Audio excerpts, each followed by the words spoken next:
आपली मतपेट्याची strong room सुद्धा तिथंच होणार आहे. त्याच ठिकाणी आपल्या मतपेट्या सीलचं पण काम आता सुरू होईल. तिथंच त्याच पद्धतीने मॉकपोल आणि सील मतदान यंत्राची जी तयारी आहे ते आपल्याला शासकीय अध्यापक महाविद्यालयामध्ये होणार आहे. आणि मतदानानंतर सुद्धा ज्या मतपेट्या आहेत ते शासकीय अध्यापक महाविद्यालयामध्ये येतील आणि मतमोजणी सुद्धा त्याच ठिकाणी सुरुवात होणार आहे. तर अशा प्रकारे सर्वसाधारण हा निवडणुकीचा कार्यक्रम असणार आहे. आता याच्यामध्ये बऱ्याच ज्या दिवशी आचारसंहिता ज्या दिवशी मतदानाची घोषणा झाली निवडणूक प्रक्रियेची त्या दिवशी आदर्श आचारसंहिता अंमलात आलेली आहे. आणि या अनुषंगाने राजकीय पक्षांची पण आता आम्ही 3 वाजता बैठक घेतली आणि त्या बैठकीमध्ये त्यांना आदर्श आचारसंहितेच्या अनुषंगाने आणि निवडणूक प्रक्रियेच्या अनुषंगाने सर्वांना सूचना दिलेल्या आहेत. त्यांना सर्वांना माहिती सांगितलेली आहे. तर याच्यामध्ये निवडणूक प्रक्रिया जी आहे ती शांततापूर्ण आणि नियमबद्ध आचरणात म्हणजे ऑर्डरली पद्धतीने होणार आहे. सर्वांना समान संधी असणार आहे. त्याचबरोबर या निवडणूक प्रक्रियेमध्ये नागरिकांचा जो शांततेचा अधिकार आहे जेणेकरून कुठल्याही नागरिकाला या प्रचाराचा त्रास होऊ नये तो अधिकार हा बलित राहण्याचा सर्वांनी प्रयत्न करायचा आहे. त्याचबरोबर निवडणूक प्रचारामध्ये आम्ही पॉलिटिकल पार्टीसाठी आदर्श आचारसंहितेचं पालन करताना प्रचारामध्ये ही सभ्यता पाळायला पाहिजे. ती सभ्यता त्यांनी पाळणं आवश्यक आहे. त्याचबरोबर निवडणुकीमध्ये भ्रष्ट आचरण किंवा निवडणुकीत संबंधात काही गुन्हे करणं किंवा शासकीय यंत्रणाचा किंवा पदाचा दुरुपयोग करणं किंवा आदर्श आचारसंहितेमध्ये नमूद करण्यात आलेल्या संहितेचा भंग करणं अशा प्रकारचं कोणतंही कृत्य उमेदवार किंवा कोणालाही मतदार यांना कोणालाही करता येणार नाही. ही सर्व आदर्श आचारसंहितेचे जे मॉनिटरिंग आहे ते या निवडणूक अधिकाऱ्यांच्या कार्यालयातल्या आदर्श आचारसंहिता समितीच्या नोडल ऑफिसरकडून हे कामकाज पाहिलं जाणार आहे. आता आदर्श आचारसंहिता जी आहे ही फक्त आपल्या अंमलबजावणी नगर परिषदेच्या हद्दीमध्ये म्हणजे ज्या हद्दीत निवडणूक आहे त्या निवडणुकीच्या हद्दीमध्येच ही आदर्श आचारसंहिता लागू आहे. तरी सुद्धा हद्दीच्या बाहेर मतदारांना प्रभावित करता येईल किंवा मतदार प्रभावित होतील अशा पद्धतीचे कोणत्याही कार्यक्रमाचं किंवा काही आयोजन कोणालाही हद्दीबाहेर करता येणार नाही. तो सुद्धा आदर्श आचारसंहिता संबंधला जाईल. आदर्श आचारसंहितेचा जो कालावधी आहे तो वेगवेगळ्या ठिकाणी आपल्या नगर परिषदेसाठी तो मतदान सुरू होण्यापूर्वी 24 तास अगोदरपर्यंत म्हणजे प्रचार जे आहे आदर्श आचारसंहितेच्या कालावधीमध्ये जाहीर प्रचार करण्याचा जो कालावधी उमेदवारांना जो मिळणार आहे तो मतदान सुरू होण्याच्या दिनांकापूर्वी 24 तास अगोदर त्या मतदानाचा प्रचाराचा कालावधी असणार आहे. यामध्ये सर्वसाधारणपणे सर्व उमेदवार राजकीय पक्ष यांनी धार्मिक तणाव कोणत्याही पद्धतीने होणार नाही याची दक्षता घ्यायची आहे. प्रतिस्पर्ध्यावरती टीका करताना किंवा राजकीय पक्षांवरती टीका करताना राजकीय पक्षाची धोरणं त्यांचे कार्यक्रम याच्याबद्दलच त्यांनी बोलणं अपेक्षित आहे. कोणत्याही व्यक्तीवरती उमेदवारांवरती बिनबुडाचे आरोप करणं किंवा विपर्यास्त माहिती पसरवणं अशा पद्धतीची टीका वगैरे त्यांना करता येणार नाही. या कालावधीमध्ये प्रार्थना स्थळांचा वापर कोणाला करता येणार नाही किंवा मतदारांना प्रलोभन दाखवता येणार नाही. मतदारांवरती धाक दाखवता येणार नाही. कोणत्याही पद्धतीचे मनी मसल पॉवर त्याच्यामध्ये कोणालाही करता येणार नाही. त्याची आम्ही राज्याच्या आचारसंहितेची टीम आहे ते निरीक्षण करणार आहे. त्याचबरोबर या निवडणूक कालावधीमध्ये कोणत्याही प्रकारचं नवीन टेंडर ओपन करणं किंवा नवीन कामांना मान्यता देणं अशा प्रकारचं कोणतंही काम करण्यात येणार नाही. त्याचबरोबर कार्यक्रमाचं कुठलं उद्घाटन करणं भूमिपूजन करणं हे सुद्धा करता येणार नाही. आणि उमेदवारांना ज्या सूचना दिलेल्या आहेत तर त्याच्यामध्ये उमेदवारांना प्रचार करताना वेगवेगळ्या परवानग्या ज्या घ्यायच्या आहेत तर त्या सिंगल विंडो सिस्टम आपण सगळ्यांना कोणता परवाना देण्यात येणार आहे किंवा कोणत्या परवान्यासाठी कोणती कागदपत्र आवश्यक आहे याची सर्व माहिती आपण प्रोव्हाइड करणार आहोत. आणि सिंगल विंडो सिस्टममधून त्यांना सर्व प्रकारच्या परवानगी देणार आहेत. त्याचबरोबर त्यांच्याकरिता जे काय निवडणूक प्रतिनिधी किंवा मतदार प्रतिनिधी नियुक्त केले जाणार आहेत तर त्याच्या अनुषंगाने त्या वेळेला त्याच्याकडून ते फॉर्म भरून घेणं आणि ती कारवाई करण्यात येणार आहे. आता उमेदवारांसाठी या नगर परिषदेच्या निवडणुकीच्या खर्चाची मर्यादा जी आहे ती 3.5 लाख रुपये आहे. म्हणजे कोणत्याही उमेदवाराला जास्तीत जास्त 3.5 लाख रुपये या मर्यादेतच खर्च करता येणार आहे. आणि त्याचबरोबर नगराध्यक्ष पदासाठी मात्र 11,25,000 रुपये ही खर्चाची मर्यादा आहे. आणि जो उमेदवार या निवडणुकीमध्ये सहभाग घेईल आणि निवडणूक लढवेल अशा सर्वांना निवडणूक खर्चाचा हिशोब सादर करणं ही बंधनकारक असणार आहे. त्याचबरोबर सर्वांसाठी जे अनुसूचित जाती, अनुसूचित जमाती आणि नागरिकांचा मागास प्रवर्ग याच्यामधून फॉर्म्स दाखल करणार आहेत तर त्यांना त्यांच्या जातीचा दाखला हा कंपल्सरी त्यांना द्यावा लागणार आहे. जातीचा दाखला असणं अनिवार्य आहे. त्याचबरोबर जात वैधता प्रमाणपत्र याची सुद्धा अनिवार्यता आहे. तथापि नामनिर्देशन पत्र दाखल करायच्या अगोदर जात वैधता कमिटीकडे त्यांनी जात वैधता प्रमाणपत्र मिळण्याकरिता अर्ज सादर करून त्याची पोच पावती या नामनिर्देशन पत्राबरोबर दाखल करणं आवश्यक आहे. आणि जर असा उमेदवार जर निर्वाचित झाला, निवडून आला तर त्यांनी 6 महिन्याच्या आतमध्ये ते वैधता प्रमाणपत्र दाखल करणं बंधनकारक असेल. ते जर वैधता प्रमाणपत्र त्यांचं 6 महिन्याच्या आतमध्ये दाखल झालं नाही तर मग मात्र त्याची निवड ही अवैध ठरवण्यात येईल. त्याचबरोबर नामनिर्देशन पत्रासाठी सर्वसाधारण 2,000 रुपये ही अनामत रक्कम असेल दाखल करण्याकरिता आणि अनुसूचित जाती अनुसूचित जमातीकरिता 1,000 रुपये ही अनामत रक्कम असेल. आणि खुल्या प्रवर्गातील महिलांसाठी सुद्धा 50% सूट आहे आणि त्यांना सुद्धा 1,000 रुपये अनामत रक्कम भरावी लागेल.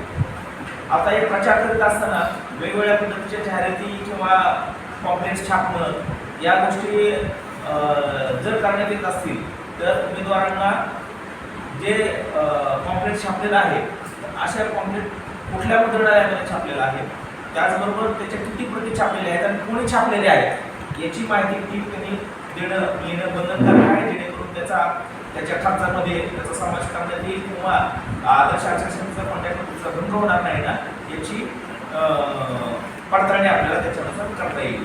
आता हे करत असताना दुष्काळ, पाणी टंचाई, साथीचे आजार अशी जी काही नैसर्गिक आपत्तीची परिस्थिती असते तर अशा नैसर्गिक आपत्तीच्या परिस्थितीला मात्र आदर्श आचारसंहितेचं बंधन राहणार नाही. म्हणजे त्या आदर्श आचारसंहिता या दुष्काळ आणि नैसर्गिक आपत्ती परिस्थितीमध्ये काम करणं किंवा मदत वाटप करणं जी गोष्ट असेल ती आपल्याला आदर्श आचारसंहितेपासून त्याला सुट आहे.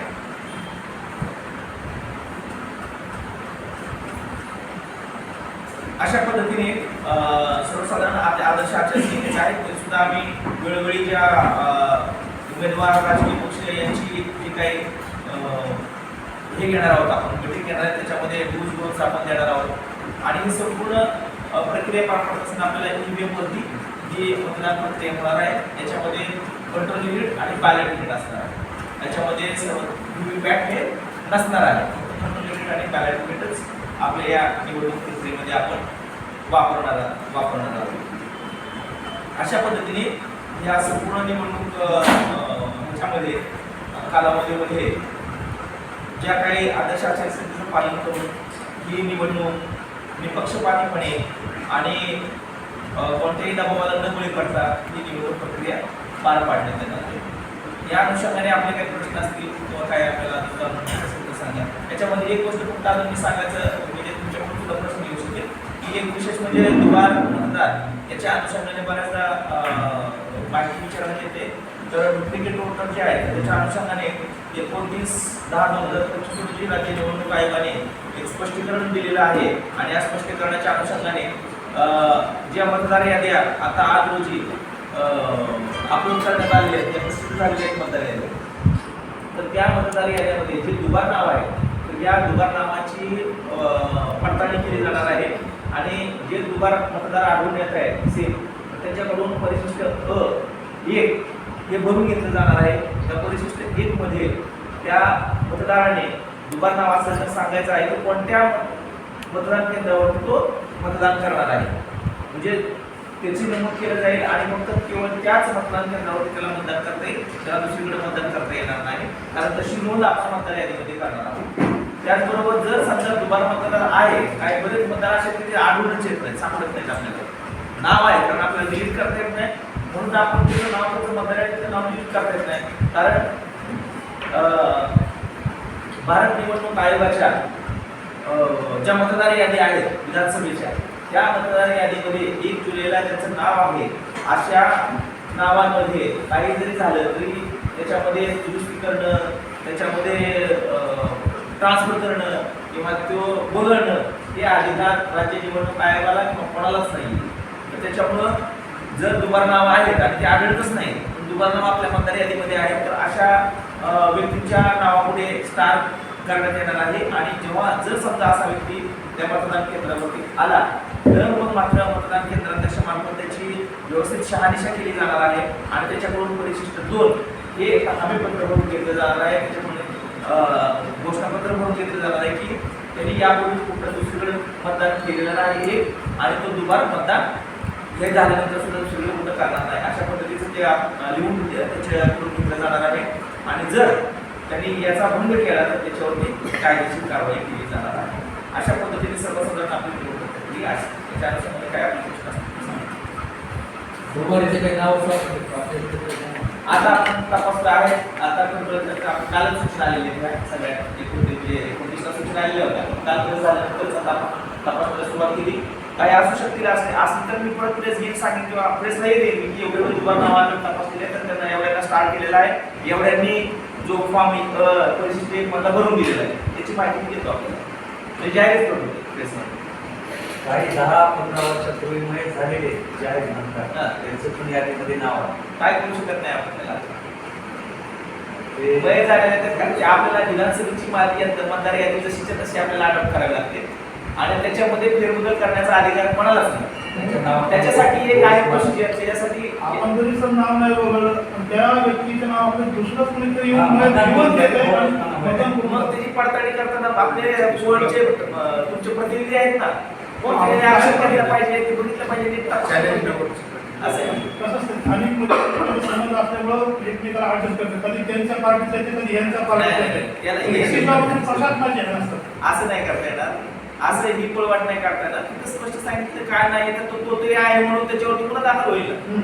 एखादा जर मतदार बोगस नावाने आला की माझं नाव नसताना किंवा मैताच्या नावावर मतदान करायला येत असेल तर तो तर या मतदार आहे असं म्हणून त्याच्यावरती इलेक्शनच्या ह्याच्यामध्ये आपण गुन्हा दाखल करू शकतो, लगेच पोलिसांच्या दाखल करू शकतो आपण. सर दुसरा एक प्रश्न असा की आंबेजोगाई शहरातले सर्वच पक्षाचे जे इच्छुक उमेदवार आहेत त्यांनी त्यांच्या प्रभाग रचनेमधून जी काही अदलाबदली झालेली मतदार आहे त्यांच्या बहुतांशी तक्रारी आपल्यापर्यंत पोहोचल्या, जी उमेदवाराला माहिती होती की आपले मतदार आहे, पण ज्यांना उमेदवाराला माहिती आहे की काही मतदार आपल्या मतदारसंघात आहे किंवा नाही, त्यांची सुद्धा नावं जर दुसऱ्या मतदारसंघात गेले त्यांना तर बुक सापडणार मतदान तरी करावं. आज रोजी मतदार यादीबद्दल आपल्याला काही घेता येणार नाही. मतदार यादीबद्दल आक्षेप घ्यायचे दिवस होता.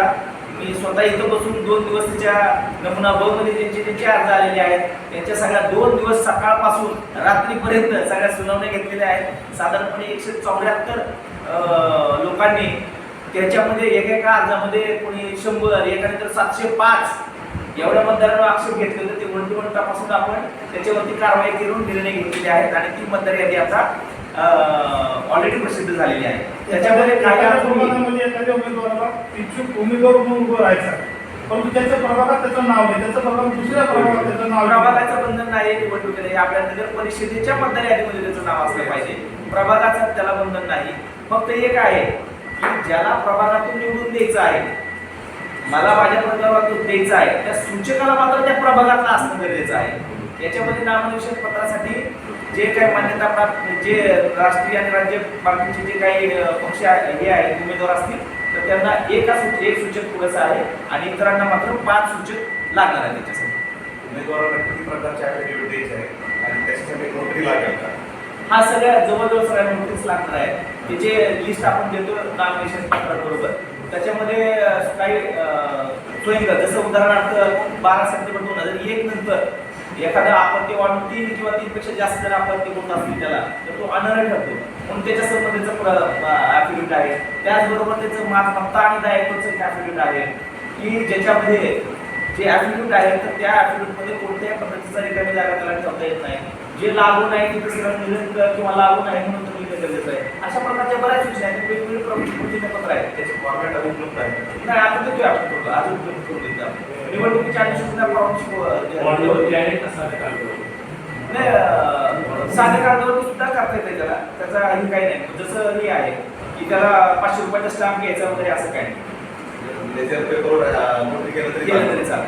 पण सर ते तुमच्या या मतदाराला कायद्यामध्ये किती वर्ष शिक्षा आहे किंवा स्वरूप कसं आहे त्याचं? बघा सर आता जे आपण सूचना सांगितल्या आदर्श आचारसंहिता सेक्शन 172 प्रमाणे 172 आहे. तरतुदी. भारतीय न्याय संहिता शैक्षणिक 132 म्हणजे तो ते घेतली नाही. त्याची पुढची पनिशमेंट होते पनिशमेंट मध्ये ह्याच्यात बघावं लागेल. करणाऱ्याचं मनोबल वाढतंय का नाही वाढत? नाही ह्याच्यामध्ये ते हे होईल ना, त्याचा मताचा अधिकार सुद्धा काढून घ्यायचा होईल. त्याला तो काढतच काय होणार नाही. काम करून घे. पुढे खूप हे आहे. आदर्श आचारसंहितेच्या आता आपण सूचना सांगितलेल्या आहेत. हा. ते जर प्रिंट आउट केलं तर दिले तर चांगलं होते आणि 45 पानाचं आहे. तुम्हाला नाही त्याच्यात महत्वाचे नाही काय करतो मी आहे ना 45 पानाची जे दाखवले आदर्श आचारसंहितेचं जे आलेलं आहे 45 पानाचंच आहे ते. पण तुम्हाला त्याचं तुमच्या फेसच्या ग्रुपवरती मी टाकून 4 नोव्हेंबर 25 आयोगाचं तेव्हा आता नगरपालिकेनं चांगले ग्रुप केले पत्रकारांचे अध्यक्ष सचिवांचे नंबर सोशल मीडियावर कंट्रोल ठेवण्यासाठी काही प्रयत्न करणार आहे? आदर्श आचारसंहितेचे मॉनिटर करणारी आपल्याकडे टीम असेल तर ती त्याच्यामध्ये जेवढं शक्य होतं तेवढं मॉनिटर करेल. कारण सोशल मीडियावर 11 विभाग वेगळा आहे की कुठं बघायचं हे फार अवघड आहे. काय बाब एखाद्या निदर्शनास आले तर आपण कारवाई करतो. अंमलबजावणीतील कोणते प्रभाव काही सेन्सिटिव्ह आहेत का? नाही, त्याची म्हणजे पोलीस आणि एक्साईज वगैरे यांच्याबरोबरची मिटिंग आता उद्या वगैरे होईल आमची. तर त्याच्यामध्ये जर काय आमच्या निदर्शनात आम्हाला इनपुट मिळालं तर त्याच्या अनुषंगाने आम्ही ती माहिती घेऊ.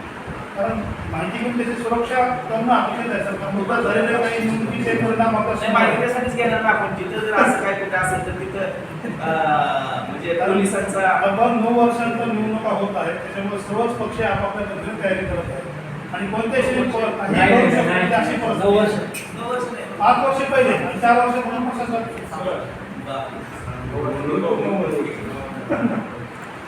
अतिक्रमण धारक जर असतील आणि त्यांनी अवैधरित्या बांधकाम करून ते जर नगरसेवक पदावर उभा राहत असतील त्याबरोबर काय काही तरतूद नाही कारण अतिक्रमण काही शुद्ध नाही किंवा सुद्धा तरतूद नाही.